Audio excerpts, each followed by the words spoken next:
Yeah. But I've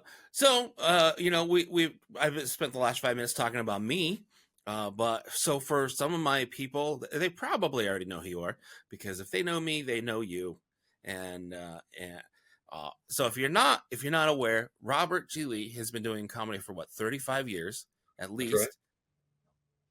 least. You were the warm up act for numerous Emmy winning award shows, comedy, sitcoms, pretty much anything you can think of in Hollywood. You were the guy that they brought out to warm up the audience. And that was Uh, fun. That was a really fun run. It was great to see all the really big stars do their stuff and learn from directors and all that. So yeah, it was great. Then COVID took it all away. So it was like, oh, yes. okay, there aren't any audiences anymore. So time to go back on the road. Yeah.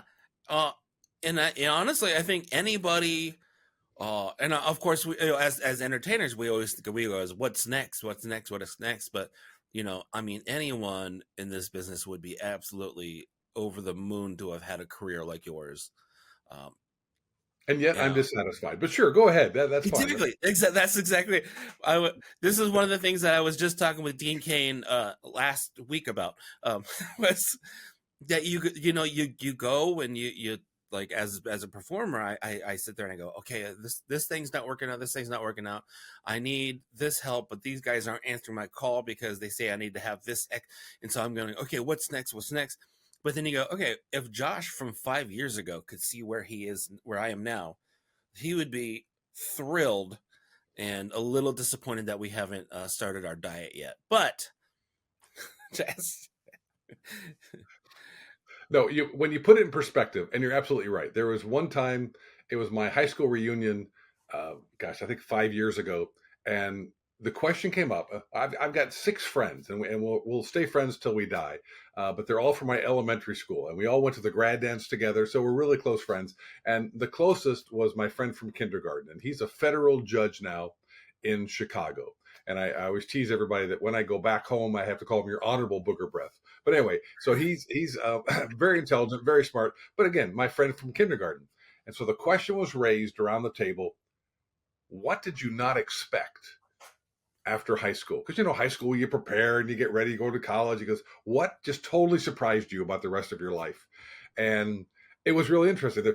I've got one Jewish friend, and her family's very intellectual, and she was surprised that her kids played soccer. She'd never gone to a sporting event in her life, and so here she is. She's a soccer mom. She's taking her kids everywhere. So it's kind of fun to go around the table. And mine was, I sat there and said, I didn't think it was going to be this hard. I really thought that once I made it, I would have made it. And it's like now I'm in a reinvention phase and I've got to do it over again. And so my good friend from kindergarten, who, he's not going to take any gruff for me, or he goes, hey, Bob, pretty much everybody's envious of you and your career. Maybe you ought to be happy for what you have. And it's like, oh, crap. Yeah, you're right. And so that was a readjustment for me. And I mean, I can't say I've been happy ever since, but moderately so. And you have to have a sense of gratitude for where you are. And I'm not worried at all. I know this. This goes out to a lot of people who have a faith, hopefully, foundation, but mine really comes from God, and that I just know He takes care of me. And yes, He knew before I did, and before anybody did, that COVID was going to happen. And it just so happens that I recorded a comedy CD. I sent it out to Sirius Radio. They accepted a certain amount of cuts, and it took about 6 months for it to start as far as residuals coming in, and that happened in April of what, 20 now, I think. So COVID hit in March and my residual started in April, and that saved us.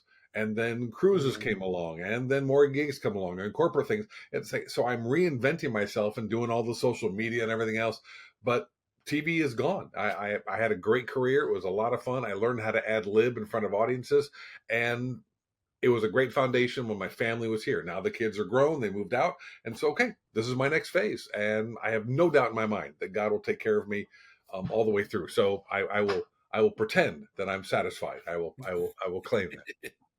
I agree with that 100%.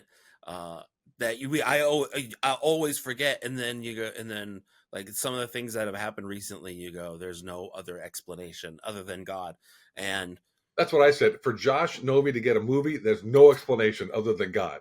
That's what I keep telling people. I keep telling people, like, how'd you get? They go, how'd you get that? And I go, I don't know. I don't know what happened. I do know. I do know for a fact that when a little back last summertime, I sat down with my pastor and we actually prayed about it. We said, I really want to get more into churches. I want to get into. I want to be able to affect people on the in the faith based community. I really and it, so we prayed about it, and right about that time was when the pieces were falling into place to put all this stuff together. And I'm talking within I was looking at the day, I was like, it's within a couple of days of each other, like one side or the other. And there's no explanation. But And what people have to also realize is that when you're a performer and someone like you gets something that elevates them and you do get a bigger platform, other performers, the human tendency is to be envious, jealous, angry, and you have to find a switch. You have to find a switch that says, no, I'm going to be happy because that's his path, and his path is going great. God's got my path over here. I'm over here. And if they merge at some point, that's fantastic. But you've helped me get gigs, and we had a fun one, shall we say, last night from yeah. I didn't want to talk about it because I don't know what the but you help each other out and you get excited for your friends, and that's the good part of it, where it's not backstabbing, it's not this dog eat dog. It's like, that's fantastic. And what so a friend Yeah. succeeds, except for the ones who aren't talented, and then you can be just angry about that. well, what happens then is that we all get to talk about them behind their backs, and that's even funner. And we're forgiven because we're Christians, so it's okay. Exactly.